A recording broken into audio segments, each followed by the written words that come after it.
voulez? C'est là. Okay. Merci. Bonjour à tous. Ça y est, j'ai été présenté. Merci Clémentine, on est ravis d'être présents depuis le début du festival. Alors moi je vais parler alimentation. Alors c'est vrai qu'on a tous un peu nos dadas et le changement il est plus facile. Généralement c'est compliqué de commencer partout, la manière de se vêtir, l'alimentation, l'environnement, la pollution, etc. Moi j'ai commencé par l'alimentation, ça a été ma première prise de conscience. Pourquoi? Parce que j'ai fait toute ma carrière dans l'agroalimentaire et que j'ai décidé de changer de vie après un constat, une prise de conscience et puis une parentalité.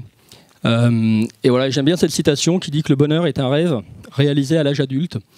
C'est un peu ça, je pense qu'au fond de nous, on a tous un petit moteur, un petit truc que la société a un petit peu étouffé sous des schémas. La nature humaine aussi aime bien le confort, donc c'est vrai qu'on se laisse facilement embarquer et on oublie nos rêves d'enfant. Et moi, mon rêve d'enfant, quand j'étais petit, c'était de sauver le monde. Alors c'est un peu ambitieux. On n'est pas des super-héros, on n'a pas de cap, comme disaient certains. Et c'est vrai que, en revanche, ce qui est certain, c'est qu'on peut tous essayer de se raccorder. C'est la plus belle des victoires. On peut tous essayer de se raccorder un petit peu à ce rêve d'enfant et on vit beaucoup mieux. En tout cas, moi, je vis beaucoup mieux avec une sobriété, comme dit Pierre Rabhi, en étant un peu plus sobre. Et ça rend heureux. Et aujourd'hui, j'ai le sentiment d'avoir, en m'appuyant sur une expérience personnelle, un événement et une prise de conscience, d'être beaucoup plus raccord avec ce rêve d'enfant. Alors, 15 années d'agro-industrie, tout le monde connaît, j'imagine, ce logo. Ce sont les chantres de l'huile et de l'agro-industrie, de la culture intensive. Le Sieur, j'ai passé 10 ans. Donc, sorti des grandes écoles, on nous dit qu'il faut aller au marketing dans des grands groupes. Donc voilà, dans les schémas, ça faisait plaisir à papa, plaisir à maman, plaisir à mes frères et à mes amis. C'était impressionnant. Ensuite, des chez Rémy Martin. 3 ans dans le vin, où ça m'a permis de voir un petit peu comment on cultivait la vigne, comment les viticulteurs aussi souffraient de cette culture de la vigne.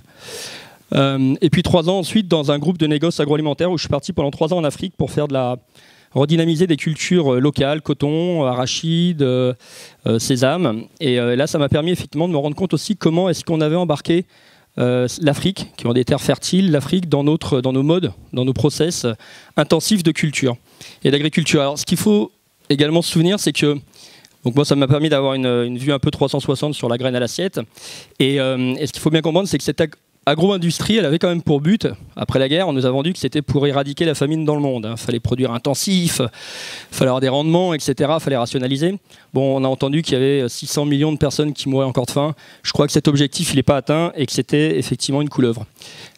Donc là, l'événement, c'est une naissance, une première, puis une deuxième. Et c'est vrai que quand on devient parent, eh ben, ça change la vie. Voilà. Et voilà, je ne vais pas dire que j'adore mes enfants, mais c'est vrai que je trouve qu'on peut leur offrir 2 choses.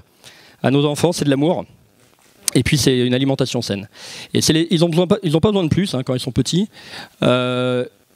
Si on leur met des choses qui sont bonnes dans leur assiette, ça contribue à bien les faire grandir, et si on leur donne de l'amour également, ça contribue à bien les faire grandir. Et c'est très lié. Et c'est vrai que pour moi, l'alimentation, c'est fondamental, comme pour tout le monde. On sait qu'aujourd'hui, avec l'épigénétique, on est vraiment ce qu'on mange. C'est-à-dire que l'alimentation a le pouvoir de modifier nos gènes, la structure de nos gènes. On sait également que les intestins sont notre deuxième cerveau, donc qu'il faut en prendre soin. Donc l'alimentation, on a une tendance un petit peu à se dire ouais, c'est pas bien grave, est-ce que le bio c'est vraiment bio, à 30 ans on mange des cailloux, on les digère. Bah non, l'alimentation ça commence tout petit dans l'assiette et il faut essayer effectivement de le pérenniser. Il y a 2-3 trucs, alors il y a des centaines de trucs qui m'ont choqué dans l'agro-industrie, qui m'ont amené à quitter, mais il y a 3 trucs qui m'ont vraiment, j'ai pris 3 exemples.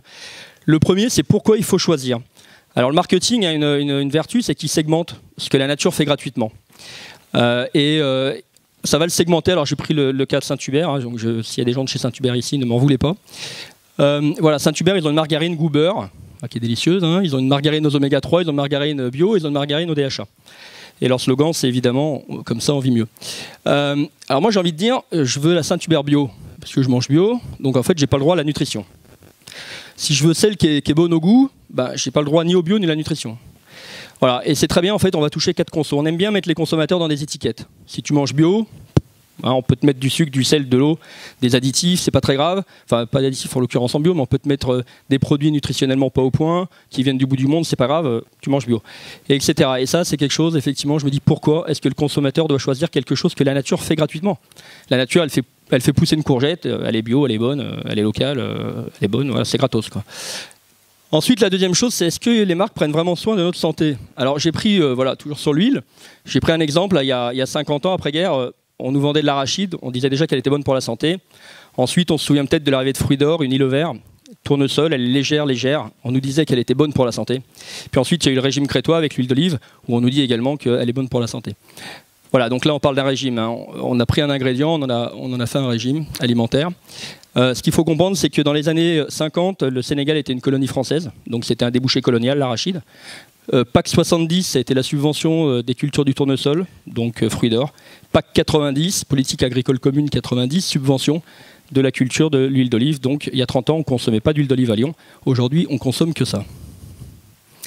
Voilà, donc il y a quand même fondamentalement une volonté aussi politique de manipuler un peu nos assiettes. Ça génère des carences, hein, parce que ni l'huile d'olive, ni l'arachide, ni le tournesol ne contiennent l'acide gras essentiel qui nous manque aujourd'hui, qui est l'oméga 3. Mais c'est pas grave.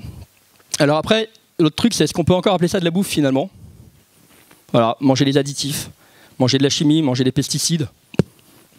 Est-ce qu'on appelle ça de la bouffe? À tel point qu'on a inventé le logo AB.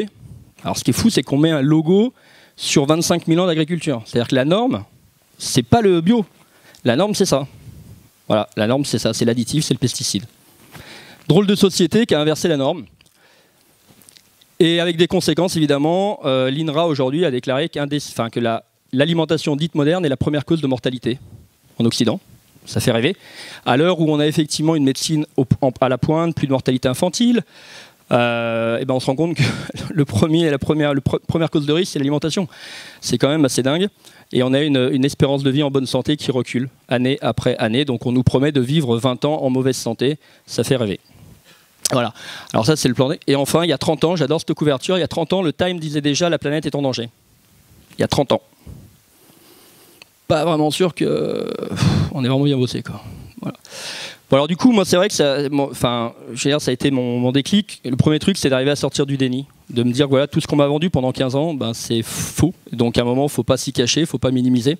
Sortir de sa zone de confort, c'est vrai que j'étais en plein divorce avec 2 enfants, j'étais un grand groupe, j'étais à Paris, j'étais plutôt confortablement installé.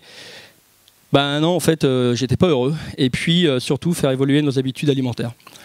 Alors, moi, je considère vraiment que les grandes marques, il y a une défiance qui s'est installée et qu'elles ont vraiment échoué dans une mission qui est fondamentale. La marque, on lui donne notre confiance, elle est là pour nous nourrir, elle est là pour nourrir nos enfants.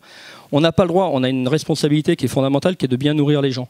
Et donc, j'ai créé Quintessence. Pourquoi? Parce que pour moi, bien nourrir les gens, ça veut dire qu'on ne peut plus, quand on conçoit un produit, on ne peut plus dissocier ce que la nature fait d'elle-même, c'est-à-dire on ne peut pas dissocier la santé du plaisir, du goût, du local, du bio, des pas d'additifs.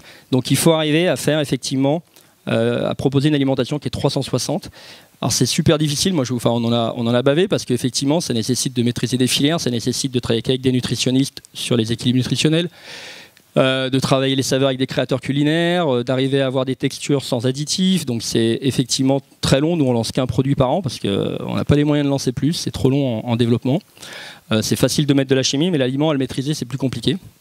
Et donc, c'est vraiment effectivement d'aller... Alors, j'ai pris un exemple pour concrétiser. Voilà, on a lancé un ketchup il n'y a pas très longtemps, et que j'ai fait pour ma fille parce qu'elle mange beaucoup de ketchup. Je suis un peu feignant, je fais mes produits. Et en fait, il est sain parce que c'est 40% de légumes, betteraves, carottes, oignons. C'est le meilleur moyen d'apporter du sucre naturellement, plutôt que du sucre raffiné.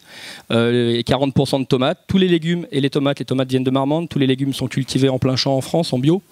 Donc il est fabriqué en Provence, il n'y a pas un additif, donc effectivement il y a eu 48 versions pour arriver à avoir la bonne texture, et il est bio évidemment. Et voilà. Et donc c'est possible d'avoir des produits, alors c'est plus compliqué, c'est plus long, mais c'est possible d'avoir des produits sains. Alors on est content, je passe rapidement parce que voilà, on est content, on est une petite boîte, voilà, pas mal. Voilà, moi ce que j'ai retenu de mon expérience, c'est que il ne faut pas minimiser ce qu'on met dans nos assiettes et il faut être extrêmement conscient de ce qu'on mange, mais je pense que c'est une évidence pour pas mal de gens ici. Et on a une arme qui fait vraiment trembler l'industrie, on en parlait tout à l'heure, individuellement, 100 mètres d'action collective, on se disait aller chez Biocoop, faire 500 mètres de plus pour effectivement aller chercher des produits plus sains, aller chez un petit producteur local, plutôt que d'aller dans un supermarché où quand on rentre dedans on se dit mais comment, à quoi sert toute cette offre-là, qu'est-ce que les gens en font, moi je suis un peu effaré de voir cette abondance. L'arme c'est ça. Alors, c'est vrai que c'est très con, mais cette arme-là, il faut avoir conscience qu'elle est absolument redoutable. Je crois que c'est Boulogne qui disait que 3,5% de la population pouvait fomenter un coup d'État. Au niveau alimentation, c'est même pas ça. C'est-à-dire qu'aujourd'hui, on sait que des groupes comme Unilever, comme Danone, à partir du moment où ils sont sur des décroissances de 1-2%, ça suffit à remettre leur modèle en place, à remettre leur modèle en question. C'est-à-dire qu'il ne faut pas attendre. Moi, quand les gens me disent ouais, mais bon, ils sont tellement gros, on n'y arrivera jamais. C'est pas parce que je passe à un produit bio, puis 2 produits bio, puis que je fais attention à ce que je mange, etc., que ça va changer quoi que ce soit. Eh bien, si. Parce que si vous consommez un petit peu moins de viande, un peu moins de produits laitiers, un petit peu plus bio, ces petits plus-là, ils suffisent à déstructurer complètement les ratios de ces grands groupes et à les obliger à bouger dans d'autres directions. Donc c'est pas des gros efforts, c'est juste mettre le doigt petit à petit, d'intégrer un peu plus, comme l'a fait notre blogueuse, chaque jour, mettre en place des petits gestes qui font que voilà, ils vont venir se cumuler. Alors on commence par le bio, ensuite on regarde effectivement, alors il y a des clés, hein. Hop, là je vais tromper le bouton. Toc. Il y a des petites clés, c'est-à-dire que déjà ça veut dire cuisiner davantage. Donc moi je me suis remis à la cuisine. En entreprise, on dispense des cours de cuisine saine pour des collaborateurs. On se fait des journées de cours de cuisine saine pour cuisiner davantage. Pour être extrêmement critique, moi j'invite vraiment les consos à être hyper chiants avec les marques et à décortiquer les choses. Alors il y a des applis comme Yuka, hein, qui sont un premier pas d'un point de vue entre guillemets nutrition, mais c'est vraiment être critique et quand on achète un produit, pas se satisfaire juste du fait qu'il soit bio. Alors au début c'est bien, c'est un premier pas, mais il est bio, mais s'il est bio et qu'il est plein d'huile de palme bio et plein de sel et plein d'eau, bah, ça reste pas terrible donc d'un point de vue nutritionnel. Donc soyons exigeants avec les marques et essayons effectivement de réunir un petit peu tout ça. Et puis enfin vraiment privilégier les PME françaises. C'est le cas de voilà, quand on fait nos courses, on en parlait en local ou alors quand on va dans un magasin bio. Aujourd'hui en hypermarché, 70% de l'offre, elle est réalisée par une quinzaine de multinationales. Il y a une hyper concentration de ce qu'on mange à travers des centaines de marques qui leur appartiennent. Donc on nourrit une quinzaine de multinationales et 5 groupes de distribution qui détiennent 70% de l'alimentaire français. Ça fait un peu flipper. Quand on achète les produits de PME ou de producteurs locaux, il y a un impact sociétal qui est extrêmement fort parce que 500 000 € de chiffre d'affaires de plus pour une PME, c'est potentiellement 3 ou 4 embauches. Je vous assure que 500 000 € de chiffre d'affaires en plus chez Le Sueur, c'est pas une embauche de plus, voire même s'il y a une petite alerte sur le Rex, ça va être peut-être 2 embauches de moins. Donc c'est vrai que ça paraît anodin, mais voilà, encourager des boîtes, des PME, derrière, il y a un véritable impact qui n'est pas uniquement qualitatif, mais qui est également sociétal. Voilà, et puis donc tous être un petit peu les porte-parole. Moi, c'est vrai que j'ai le sentiment d'être engagé dans un truc qui a du sens parce que j'ai envie de bien nourrir les gens. Et pendant des années, j'ai été obligé de me justifier auprès de mes potes. C'est-à-dire qu'on est dans des postures où quand on mange bio et sain, on est obligé de se justifier vis-à-vis des autres. On passe un peu pour un farfelu. Le monde est à l'envers, mais c'est pas grave. Il faut rester. Voilà, faut rester focus et faut continuer à être les porte-parole et à se dire évangélisons le bien manger, sain et durable. Voilà, c'est la fin.